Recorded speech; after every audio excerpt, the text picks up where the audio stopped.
We just quickly cover off that topic there. I mean, interesting to hear from a Liberal Democrat side of the bargain, Nick Clegg, saying that free speech is out of whack in this country. Do you agree with that?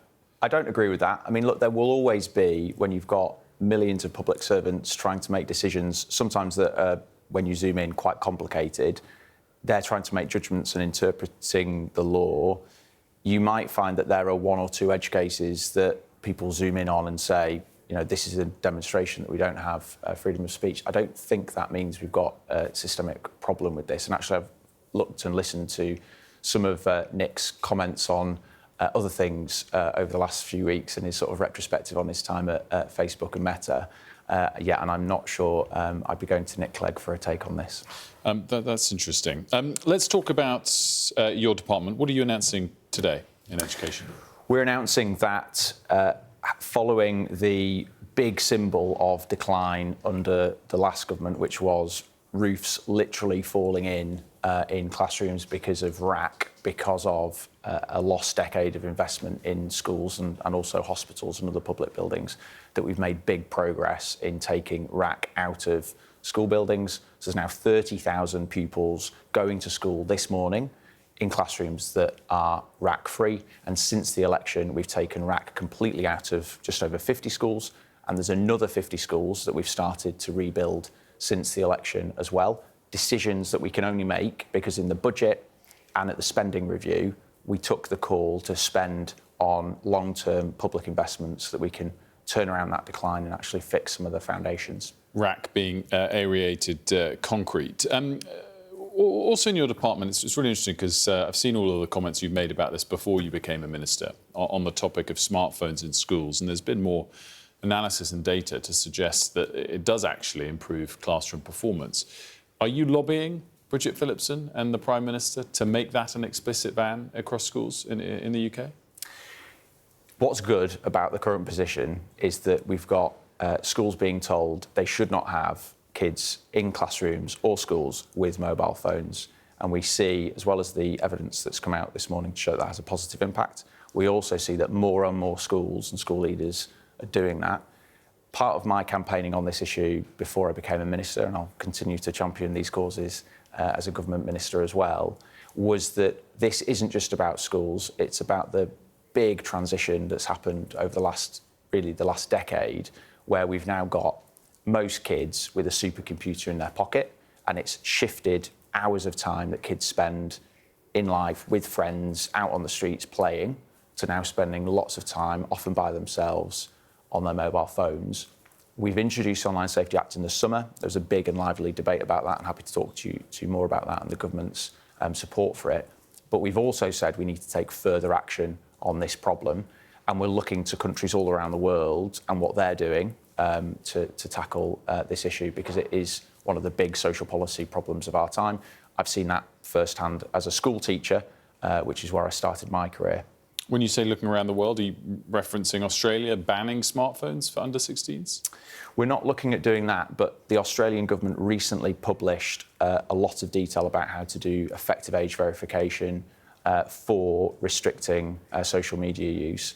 And the previous Science and Tech Secretary, Peter Kyle, made it really clear that we were looking at what further steps we could take as a government to create a more healthy online environment for children, building on what we've already done with the Online Safety Act.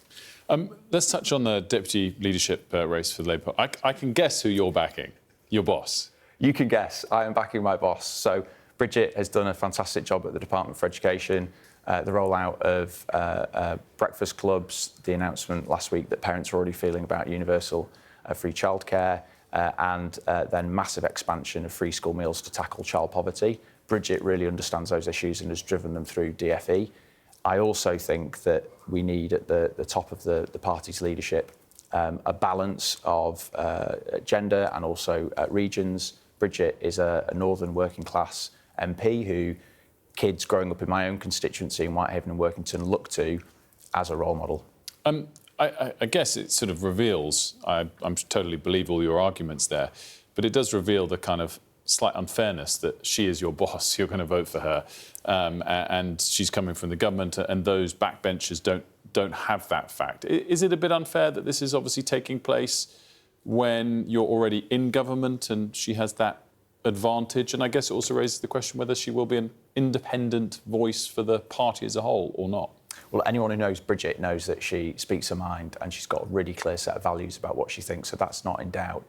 But we've got a really strong field of candidates putting themselves forward to be the deputy leader.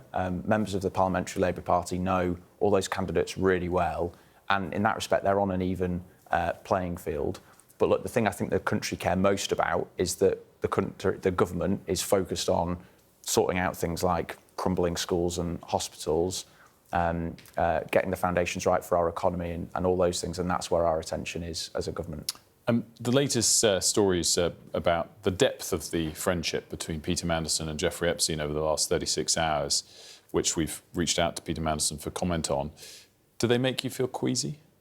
Well, he has said that he deeply regrets ever being introduced to Jeffrey Epstein, and who could blame him when you see the stories of what that man did, his behaviour, the impact it had on victims, the secrecy, the coercion of it all is disgusting. And so Peter's absolutely right to say he deeply regrets ever being introduced to him. And you know, Peter's not backwards in coming forwards, so I'm sure he'll have more to say about it. I guess, you know, the Downing Street came out and said they had confidence in him yesterday morning. Since that, there's been further reporting in the Telegraph today. Two particular points stand out that they relate to after his conviction for soliciting a minor in 2010. He stayed in Epstein's house while he was in jail after that conviction, and he set up business meetings with him after that conviction. Does Downing Street still have confidence in light of those extra facts reported by the Telegraph? They do. I've not seen the details of all of that, but they do, yeah. And there's also some suggestion that backbench MPs are calling for him to be sacked. Are you hearing that? I've not heard that, no. OK, thanks very much for joining us. Josh MacAlister, great to have you with us. Much appreciated, the Education Minister.